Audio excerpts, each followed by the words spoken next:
Hey there! Today we're diving into a data problem that involves manipulating timestamps and intervals. In this scenario, our dataset contains information about bear behavior during different events, along with timestamps, behaviors, and other relevant details. The issue at hand revolves around extracting 2-minute time intervals from the timestamps for each case. Now, looking at the solution provided, we can see that the code snippet utilizes libraries like dplyr, lubridate, and tidyr to tackle the problem effectively.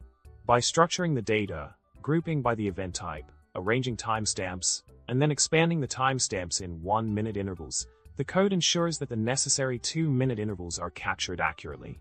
The process involves filtering out the unwanted 1-minute intervals by checking for even minutes, resulting in a clean and organized dataset with the desired time intervals for each event.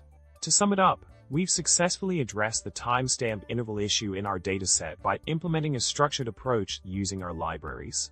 By following the outlined steps and filtering out the unnecessary 1-minute intervals, we've optimized the dataset for analysis and further processing. And with that, we wrap up our data exploration adventure. Remember to like, subscribe, and drop a comment below. Your support keeps the data magic alive. Bye for now.